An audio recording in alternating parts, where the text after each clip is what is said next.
Hey everybody, it's Matt Max Video, and today we are doing a book review. Um, these will actually be more common now. The reason I used to do them a lot more was because I had a subscription to Audible.com, and you get one free book a month, so you'll at least see one book review a month from me now. Uh, and also I'm got a lot of books, actually, paper books, like real books that I'm reading. And of course different ebooks from my Kindle. So uh, you will be seeing a lot more of that kind of stuff. So anyway, let's get to it. Today we're reviewing the book Ready Player One by Ernest Cline. Ready Player One, let me pull up my notes, um, was published in 2011. The reason I decided to do this now is because it does have a movie adaptation coming out soon. Not sure when that is actually.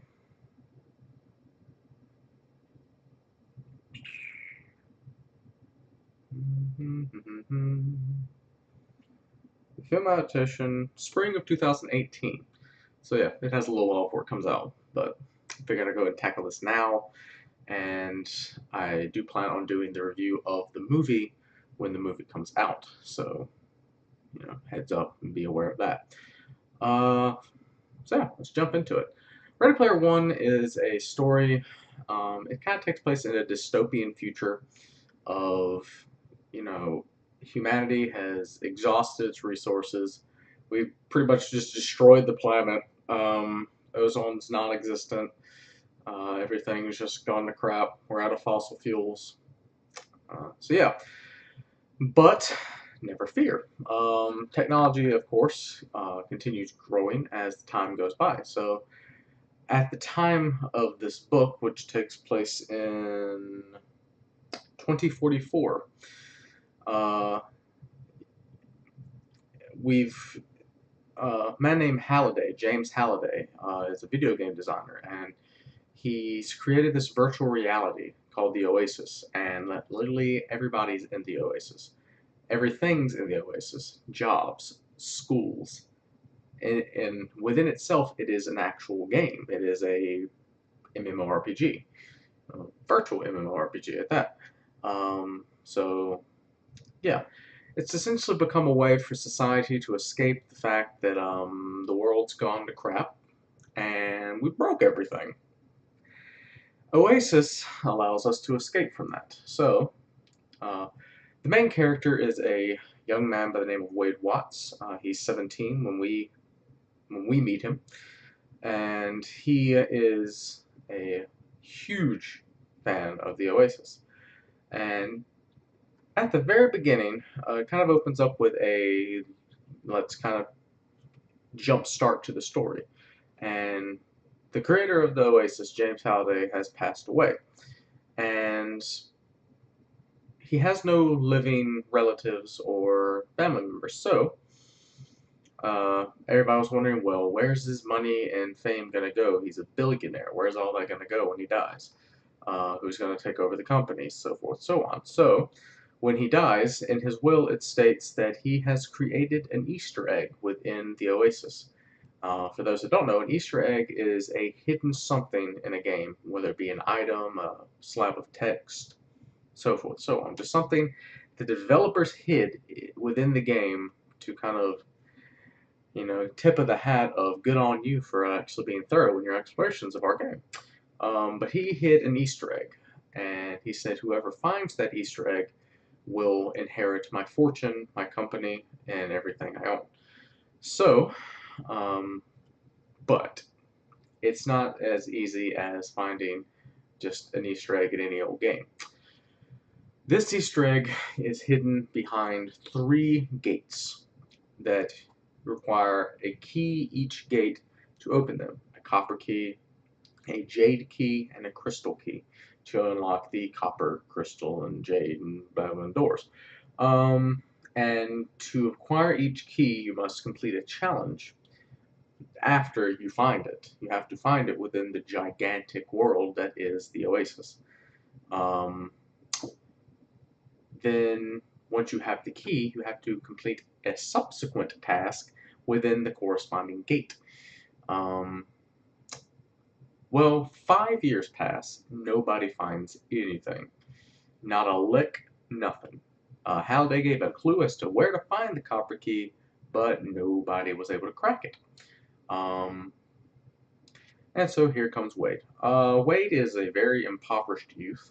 He is forced to live with his aunt after his mother and father are both gone. And they live in what is called the Stacks, which is essentially a stacked trailer park. Literally just trailer, stacked on top of trailer, stacked on top of trailer. To, overpopulation has taken over at this point. So Wade um, escapes the Oasis. He has to do it in private, in a little hideout that he made in the stacks, because his aunt and her boyfriend take anything that they see as valuable from him and sell it for drugs and the like. So, well, um, Wade discovers the first key, or the location of the first key. And this is where the story really begins. Everything up until this point was character exposition, character development. And so this is where it actually jumps in, and we're in for a story. So, before we go any further,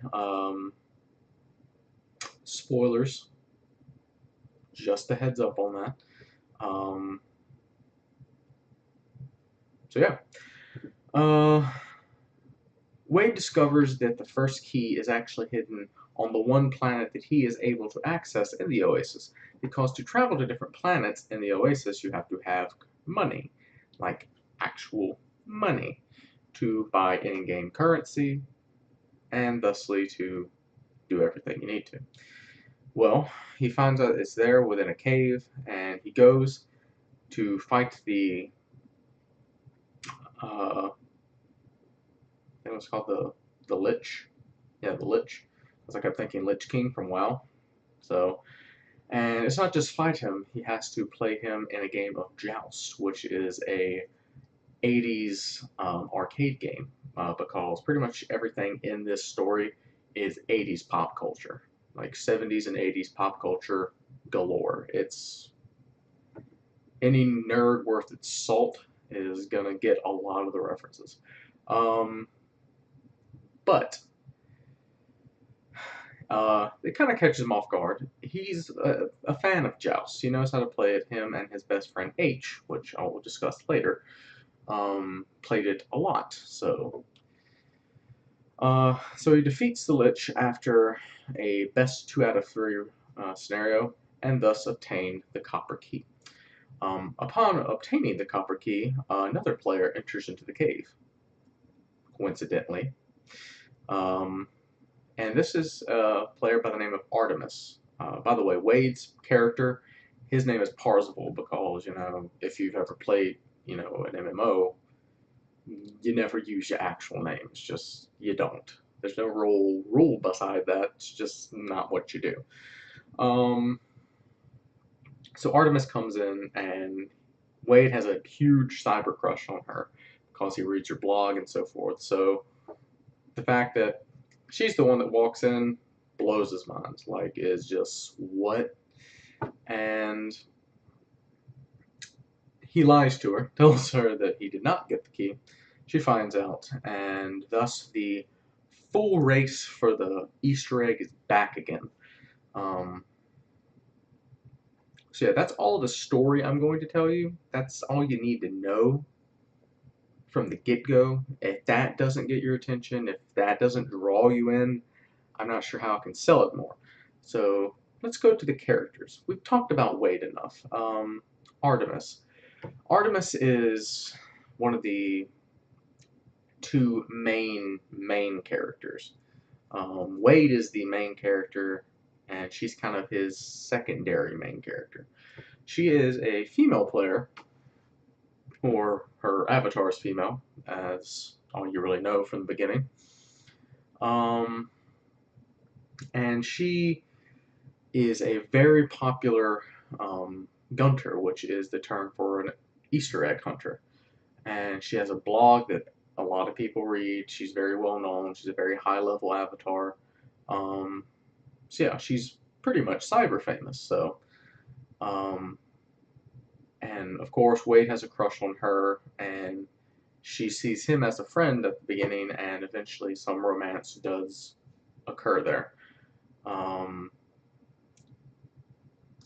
Next, you have H, is Wade's best friend in game.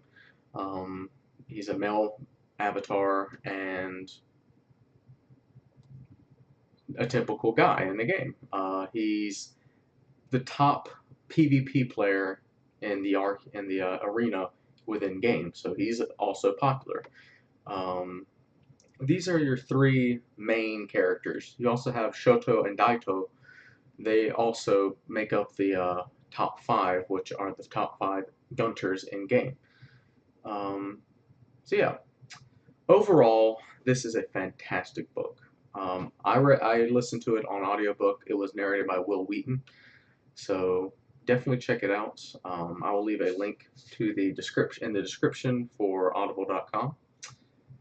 And yeah, that's all I got today. So love all of you guys, and I'll see you in the next video.